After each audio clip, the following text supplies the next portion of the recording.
Now, if the idea or concept of the null space of a matrix is your biggest problem, then you are tuned into the right station, because in this video, I'm going to use a simple matrix A to define the null space of a matrix. Number two, explain how to find the null space, so that by the end of the video, you will be able to properly understand, number one, the rank and nullity of a matrix. Number two, the basis of the null space of a matrix. Number three, understand terms such as pivots and free variables associated with the matrix.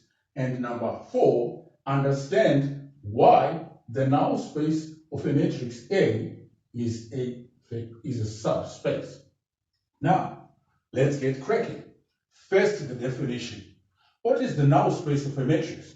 Well, the null space of a matrix is defined as null space of A, N for null space, is equal to the set of vectors X such that A multiplied by the vector X is equal to the zero vector.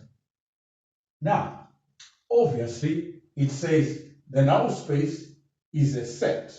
What kind of a set? It's a set of all vectors X, such that when each of those vectors is multiplied by the matrix A, they are converted to the zero vector.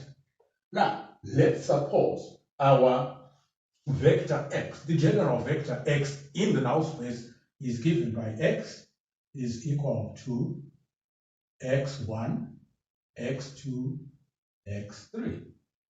So, when we are looking for the null space, basically what we are doing is try to solve the equation AX is equal to 0. For example, given our A here and the vector X here, when we multiply this by our vector, we should be able to get 0. So in other words, we are saying A, which is 1, 2, 1, 2, 4, 2, multiplied by the vector, our X, which is X1, X2, X3, is equal to the zero vector, 0, 0, 0. Now, remember, X1, X2, X3 are the components of the vector X. So, how do we proceed from here? Well, first of all, we construct an augmented matrix. What's an augmented matrix? It's just this matrix here with this vector here juxtaposed. So let's write our augmented matrix. Augmented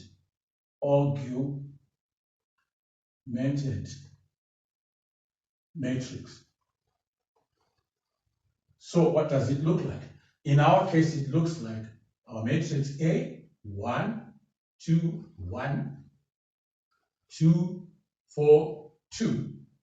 We put a line there and juxtapose our vector 0, 0 here.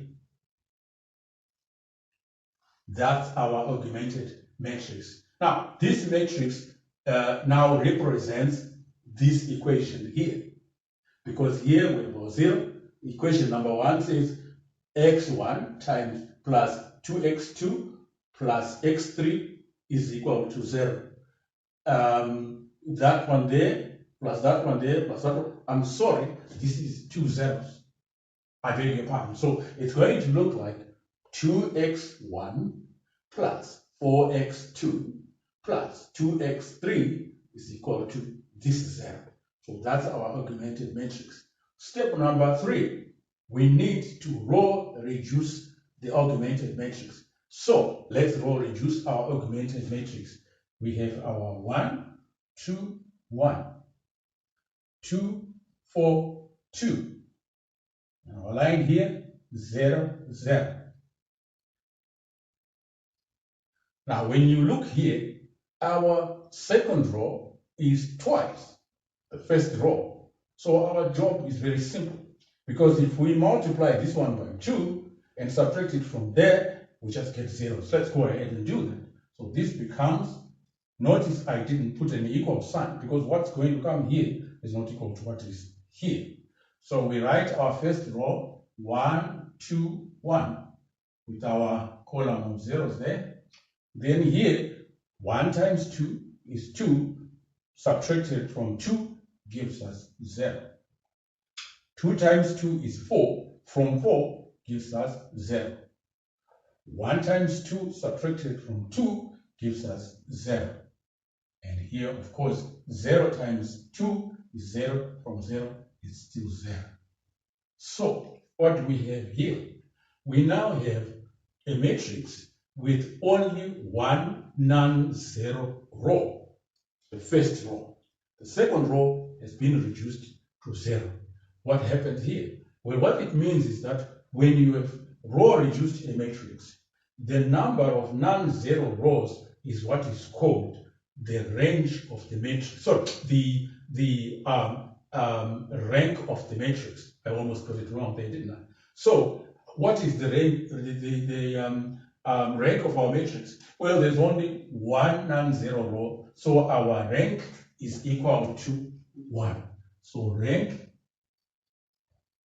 R is equal to 1. Let me just repeat that. What we had was we had a matrix which is a matrix consisting of 2 rows. Now we have here a matrix consisting of only one non-zero row. The other row is gone. So the number of non-zero rows of the matrix, when it has been reduced to row echelon form, this is the row echelon form of our matrix, or row echelon form for short. That's what it is. So the row echelon form here has got one non-zero row. Therefore, the rank of the matrix is 1. So rank is equal to 1. Now, what we have here is now a matrix, or the number of equations we started off with were 2. Remember, we said that times that times that, which is 2 equations in 3 unknowns. Now, what do we have here? We now have only 1 equation in 3 unknowns. Let's just write the equation, because what it means is it's like we have 1, 2, 1, multiplying that vector of ours, x1, x2, x3, and this, of course, is always equal to 0. That's what we have reduced this system to, because here they are 0, so we don't bother ourselves with zeros. So what does it become? It becomes x1 plus 2x2 plus x3 is equal to 0. Now, again, when we have reduced our matrix to echelon form, such as we did here, all the leading numbers in the non-zero rows are called pivots. So question, how many pivots do we have here? There's one non-zero row, and so there's only one pivot. So our pivot is this one here. Pivot. Okay, so this pivot is this x1 here. What do we call these other variables? This is the pivot. What about these guys? Well, these are the free variables. These two here, the free variables. So this is our pivot. These are the free variables. Why are they free variables? Because we are at liberty to assign any value to them in terms to express our x1. So we can do that here and say, therefore, our x1 is equal to, we take all these guys to the other side, we are left with minus 2x2 minus x3. So what values can we give to x2 and x3? Well, let x2 equal to s and our x3 equal to t. So what does our x1 equal to? So our x1 is going to be minus 2s minus t. There we are. We're running out of space. What can we get rid of? let's get rid of all this stuff here. So just remember, we took our matrix, our augmented matrix from here to there by row reducing. Then when we did that, we were left with one non-zero row, and the first digit in the non-zero row is called a pivot. The other ones are the free variables. In this case, our x2 and our x3. So let's get rid of this.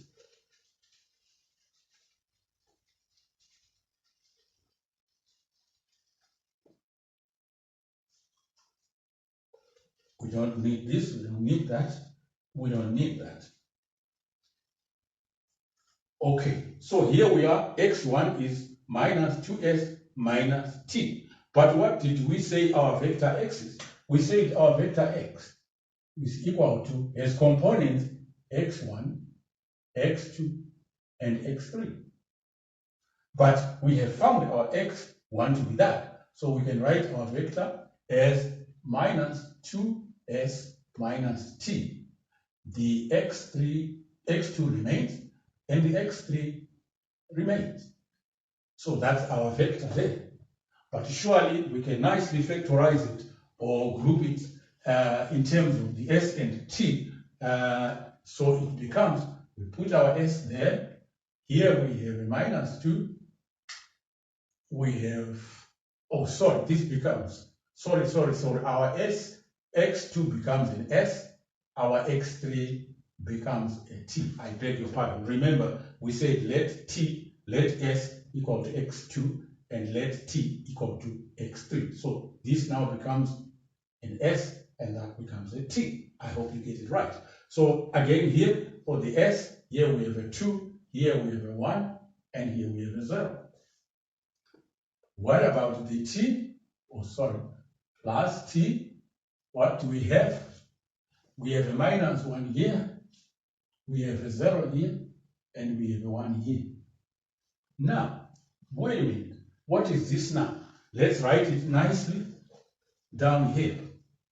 So what we have now is our vector x is equal to s minus 2, 1, 0, plus t minus 1, 0, 1. This is the expression of a vector that is found in the null space of A. We only have to give our s and t any numerical value we want. We will get a vector that is in the null space of A. Now there's a few things that we pick up here. Number one, these two vectors are linearly independent. So they are linearly independent, meaning what? Meaning there's no vector which is a multiple of the other vector. So they are linearly independent. Number two, because any vector in the null space here can be obtained by simply assigning values to s, the parameters, s and t, then it means that the whole of the null space of A can be obtained from this combination, this linear combination. So any vector in the null space is a linear combination of these two vectors here. Now, the question is, what kind of a space here? What kind of a vector space here? Well, it's a two-dimensional vector space. Why two-dimensional? Because in order to obtain any vector in this space, we only need the linear combination of two vectors, this one here and this one here. Of course, the two vectors have to be linearly independent. So it's two-dimensional because it only requires two linearly independent vectors to generate it or span this space.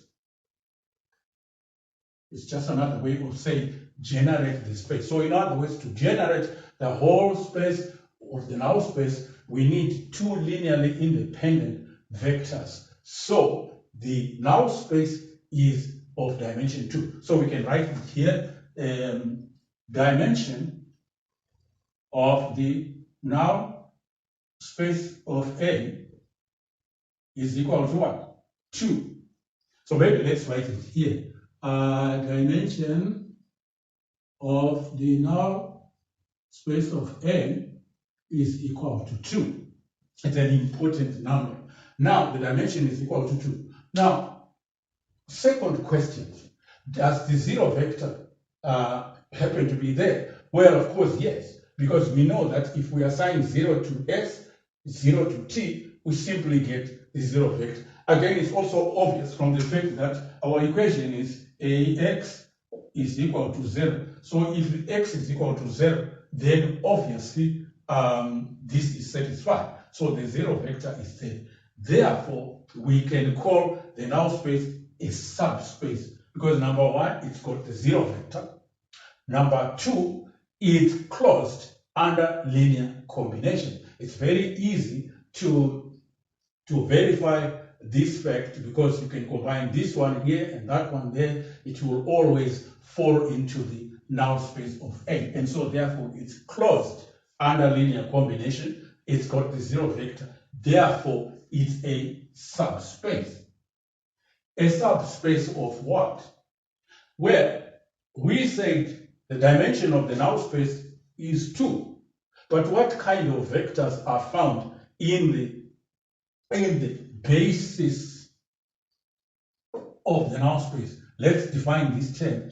The basis, these two vectors here form a basis of the null space because any vector in the null space can be expressed as a linear combination of these two. It's a basis because there are so many of them. It's just one of them. So any vector in the null space can be expressed as a linear combination of these two. So these two here form a basis of the null space. Now, what were we talking about? We were saying this is a subspace, but a subspace of what? Well, the two basis vectors, this one and that one, they are of 3 dimensions, 3 components, 1, 2, 3. So our null space is a subspace of 3D.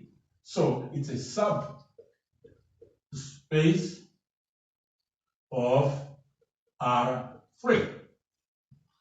Now, generally, we can also say that when we have an M by N matrix, then its null space will be a subspace of Rn. In other words, if we look at our matrix A, N, which is 1, 2, 3, the number of columns, then we have our subspace, the null space being a subspace of R3. The last thing that we want to check here is we say the rank is 1. The dimension of the null space is 2. What is the number of columns? Is 3. Well, let's do a little arithmetic here. We can see that our 3, the number of columns, is also equal to 2, the dimension of the null space, plus 1, the rank of the matrix. Remember there. So, dimension of the null space plus the rank of the matrix will give us the number of columns 3. This is what is called the rank nullity theorem. So we can state dimension of the null space of a matrix A plus the rank R is equal to the number of columns of the matrix. So dimension plus rank, number of columns. This is what is called the rank nullity theorem. The nullity of a matrix is the dimension of the subspace. So this here, again, let me find a different color pen. This here is what is called the nullity of A, the dimension of the null space. If you truly enjoyed and understood this video, please subscribe, like, and share. Till we see you in this series again. Thank you.